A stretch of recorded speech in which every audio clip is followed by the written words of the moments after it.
Sveiki visi sugrįžę į dar vieną Kriptovaliutų akademijos video apžvalgą. Taigi labai džiaugiuosi darydamas šį video, nes nuo paskutinio apžvalgos video praėjo beveik 3 mėnesiai ir tai yra gana ilgas laiko tarpas. Taigi buvo nemažai žmonių, kurie klausė, kodėl nebėra kuriami video, kas atsitiko ir panašiai. Tai trumpai atsakant tiems žmonėms, tai pagrindinė priežastis tai buvo, kad pagrindinis mano dėmesys ir darbas, laikas, energija ėjo į savo kriptovaliutų prekybos akademijos mokymų programos tobulinimą, kad tai būtų pažangiausia industrijoje dienos prekybos ir investavimo programa kriptovaliutų rinkoje. Tai ji skirta žmonėms, kurie nori išmokti prekiauti, kurie nori išmokti pažangių strategijų, techninės analizės, tapti prekybininkais ir padaryti dienos prekybą ir kriptovaliutų investavimą savo pagrindiniu pragyvenimo šaltiniu. Tai visas dėmesys ėjo tenais ir atnaujinome savo nemokamą pamoką. Taigi, jeigu norite paskaityti plačiau apie mūsų kriptovaliutų akademiją, kurią aš labai didžiuojuosi, galite nueiti į linką kriptovaliutuakademija.lt arba nueiti į aprašymą ir ten paspausti linką.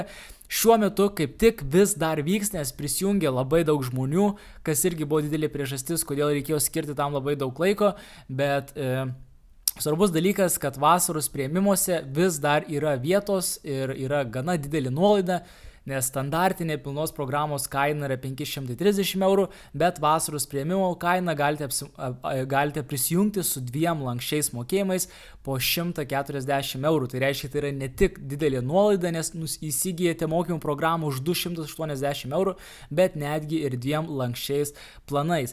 Tai tokia yra situacija, kur aš buvau dingęs ir kur iš esmės daugiausiai ėjo mano laiko, tai nepasikeitė, tam vis tiek reikės skirti labai daug laiko, bet planuoju grįžti į labiau aktyvų video kūrimą. Taigi šiaip, nors vasaros periodas yra istoriškai pats ramiausias kriptovaliutų rinkoje, ši vasara nebuvo labai rami, nes mes apturėjome gana didelių judėjimų. Tai reiškia, šią vasarą Bitcoinas pralaužė naujas aukštumas ir pakilo net doleriais iki istorinių aukštumų, kas yra ties 122 000. Taip pat Ethereum gana smarkiai pakilo ir pagaliau užtikrintai pralaužė šį labai stiprų psichologinį 4000 lygį. Tai yra labai stiprus lygis, kuris laikė nuo 2024 metų kovo mėnesio ir pagaliau jis buvo pralaužtas. Aišku, prieš tai investuotojams ir prekybininkam teko šiek tiek patirti neigiamų emocijų, nes Ethereumas keliavo nuo 4000 iki 1400, bet pagaliau, kaip jis vadinasi, sugrįžo iki savo regresinės kreivės, jis tada iš karto pradėjo kilti ir net nedaug laiko praėjo ir iš karto pralaužėme šią didelę psichologinę ribą. Taigi turbūt svarbus dabar svarbiausias klausimas ir ką aptarnėsime šiame video, tai ar jau laikas, ar jau bus altcoinų sezonas, ar jau laikas viską dėti į kriptovaliutos ir ar tai reiškia, kad kai Ethereumas pralaužė 4000, kad dabar viskas kils tik į viršų. Tai apžvelgsime visą situaciją, todėl žiūrėkite nuo pradžios iki galo, spausti subscribe, nieko nepraleiskite ir tikiu, kad šie video bus labai naudingi. Tai trumpai apžvelgsime svarbiausias metrikas, tai kas irgi yra labai įdomu ir svarbu, tai Bitcoin dominance galimai pagaliau keičia savo kryptį. Prieš tai matome, kad mes išvien turėjome Bitcoino sezoną, tai reiškia Bitcoinas kilo ir visi pinigai iš rinkos, šie procentai, tai reiškia kiek rinkos pinigų yra Bitcoine, jie ėjo į Bitcoiną.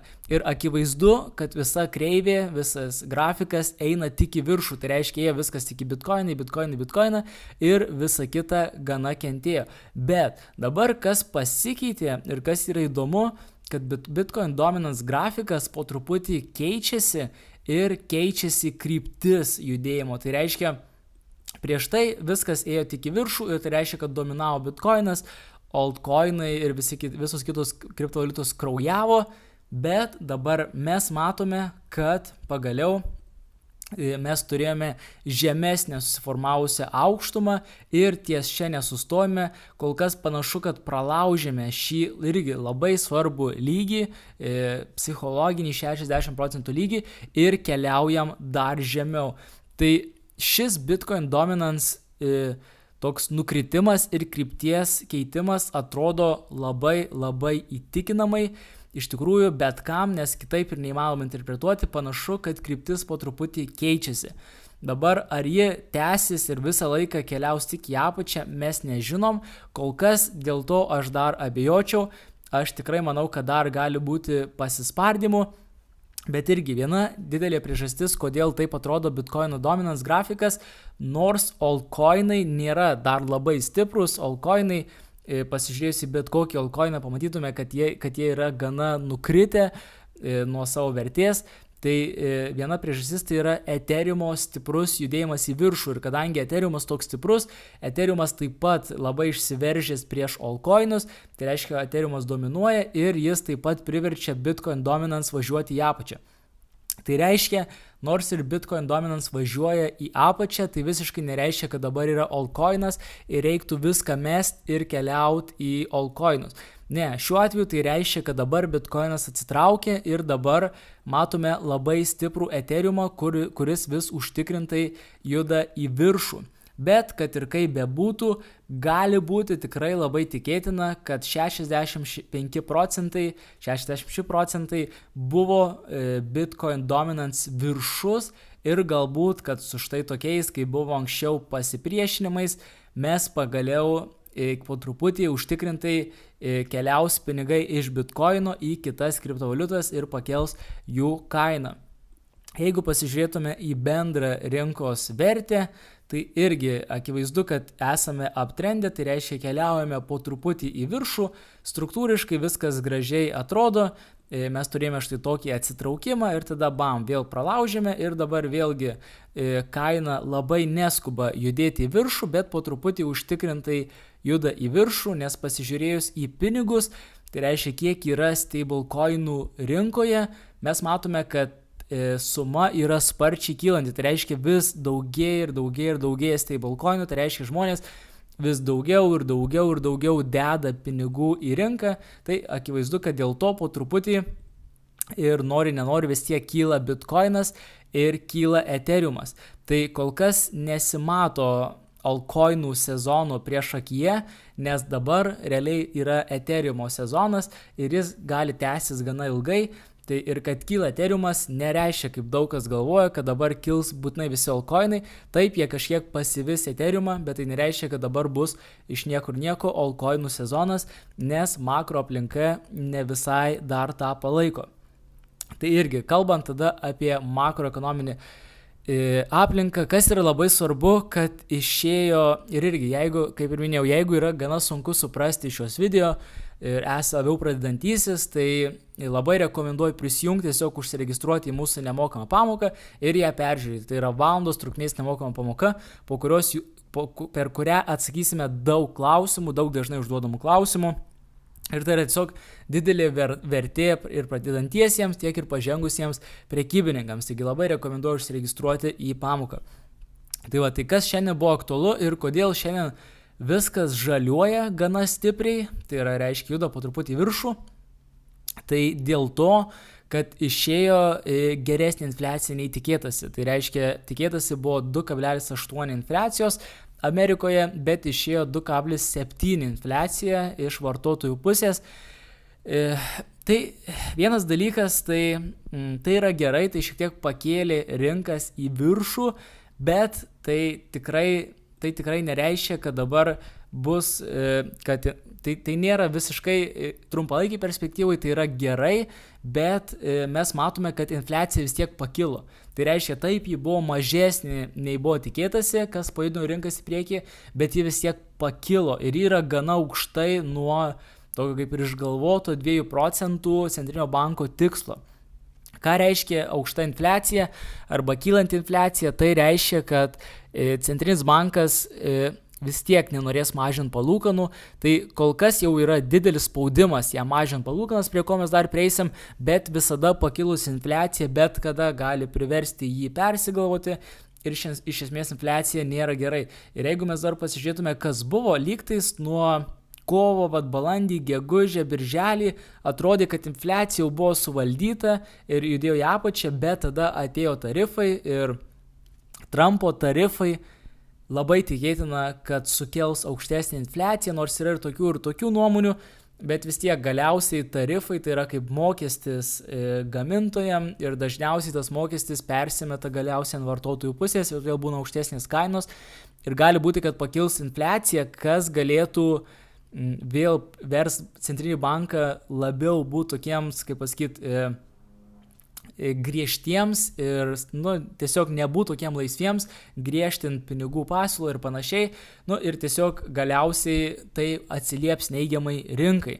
Tai su infliacija esmė tokia, kad mes po truputį vėl pakilome ir kol kas nėra aišku, ar tai yra dėl tarifų ir dabar keliausime dar aukščiau su infliacija, ar liksime čia ir visgi čia tiesiog, nes infliacija irgi neina tik į apačią, irgi eina bangom, tai reiškia galbūt čia yra tik toks trumpas atsitraukimas prieš dar vieną bangą į apačią. Nes trueflation tai yra tiesiog, čia yra investing, tai yra CPI, tai yra oficialus Centrinio banko Amerikos matuoklis, bet taip pat mes turime ir trueflation, kurie yra, kaip suprantu, privačių asmenų įkurta infliacijos stebėjimo sistema ir ji rodo, kad infliacija mažėja ir yra labai maža. Ir čia yra puikus video, kaip jie apibūdina, kad jų indikatorius, tas trueflation, sugeba parodyti, kokia bus ateityje infliacija ir šiuo atveju mėlyna linija yra jų trueflation indikatorius, o BLS tai yra šitas CPI oficiali infliacijos matavimo vienetas, kurį naudoja Centrinis bankas ir mes matome, kad dažniausiai jų indikatorius užbėga infliacijai, oficialiai kabutės infliacijai už akių ir parodo, kas iš tikrųjų vyksta ir matome, kad gana tiksliai taip ir būdavo, kaip čia būdavo nurodyta. Tai dabar pagal trueflation šitą, kurie teigia, kad jie daug matuoja tiksliau ir matuoja gyvų laiku, tai jie rodo, kad infliacija turėtų nukeliauti į apačią dabar. Ir tai reiškia ir dažniausiai šitos metrikos atsilieka apie mėnesį su pusę. Tai bus du galimi variantai. Arba infliacija keliaus, seks šiuo trueflation keliu ir keliaus gana daug žemiau, nes Centrinis bankas jau buvo gan ilgai sustabdęs ekonomiką ir buvo gana toks griežtas ties laikant aukštas palūkanas ir taip toliau. Tai arba infliacija pakils dėl tarifų ir tai bus aišku vėliau, bet kas yra dar vienas neigiamas dalykas, kad core CPI, tai irgi iš esmės yra ta pati infliacija iš vartotojų pusės, tiesiog atminusuojant kai kurius dalykus, kurie yra labai, kiekvieną mėnesį labai keičiasi, yra labai pakilus ties 3%.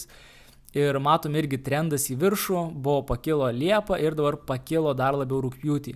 Tai čia yra neigiamas dalykas. Ir dėl to, kai vyksta visi šie neigiami dalykai, nesinori taip labai aklai tiesiog šokti į rinką, reikia nepamiršti, kad vis dar tikrai gali būti didelių atsitraukimų, ypač rugsėjo mėnesis istoriškai irgi būna toks atsitraukimo mėnesis, tai reiškia, kada rinkos šiek tiek nueina į minusą, tai irgi svarbu nešokti aklai dabar ir tikėtis altcoinų sezono, bet stebėti, kas iš tikrųjų vyksta. Ir labai svarbu, kas vyks toliau su infliacija. Nes dabar jau Centrinis bankas jau tokį turi didelį spaudimą mažinti palūkanas, kad jis greičiausiai tą ir padarys. Jau dabar 95%, kad rugsėjo mėnesį bus sumažintos palūkanos.